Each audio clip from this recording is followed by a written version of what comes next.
Pinuna ng ilang operators mula sa pampublikong transportasyon ang inilabas na pahayag ni Transportation Secretary Vince Dizon kung saan sinabi niyang bukas siya sa hiling ng Manibela na ma-renew ang mga provisional authority na mga hindi sumama o nakiisa sa modernization program. Ano nga ba ang ibig sabihin nito para sa mga operator na nagsikap na sumunod sa mga patakaran ng pamahalaan? Si Sheena Torno magbabalita.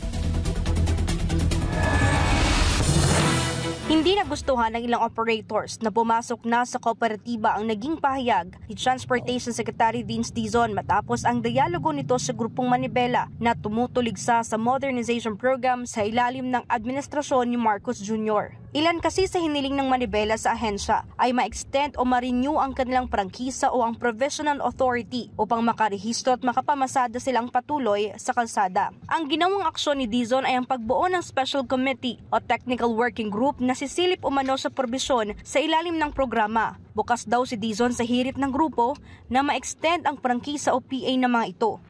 Pero para sa tagapagsalita ng Makati Unified Transport Cooperative, tuto silang bigyan ng pribilehiyo ang mga operator na hindi naman sumama sa PTMP. Ay, unfair talaga ho yung nangyari. Una, isipin po nyo, nung kapanahon na sila ay nagbigay ng target date, kung saan-saan kami ng utang, sa Bombay, para lang kami makakomply, na hanggang ngayon kami nagbabayad pa. Yung atin pong bagong DOTR ngayon, tika nga, kung masasabi natin, may pusong mamon. Wala raw isang salita ang gobyerno ngayon dahil sa pabago-bagong desisyon patungkol sa nabanggit na modernization program. Kung tutuusin nga raw ay kakaunti lang naman ang mga operator na hindi sumama sa kooperatiba kumpara raw sa kanila na nakiisa rito. Kung bagayarin tulad mo, sa hanin ng transportasyon, ang nag-comply ay majority na. Ang naiwan po ay minority lang. Pero bakit inunan nilang bigyan ng pansin ang problema ng minority? Ang chairman nga ng Rutang Guadalupe FTI Makati ay dismayado rito kahit pa sabihin ng kalihim na pinag-aaralan pa ito.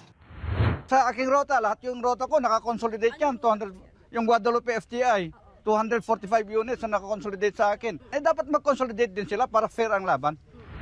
Illegal nga raw ang ginagawa ng ibang operators na kahit walang prangkisa ay bumabiyahe pa rin. Eh, klorum talaga yun. Dapat ipa-impound lahat yan.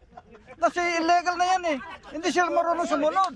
Sa huli nananawagan ng mga operator ng pro-modernization na kung ano man ang pribilehiyong ibibigay sa mga hindi sumunod sa programa tulad ng mga naipon na provisional authority ay nararapat ding ibigay sa kanila na nagsikap at taglaan ng oras at pera para makapag-consolidate at sumunod sa mga regulasyon.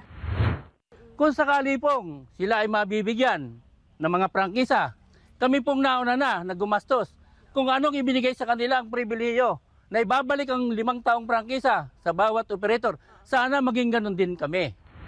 Sinubukan ng SMNI News na kunin ang panig ng Department of Transportation kaugnay sa hinaing na ito ng ilang operators. Ngunit wala pa itong tugon sa ngayon. Para sa Diyos at sa Pilipinas kung mahal. Ito si Sheena Torno, SMNI News.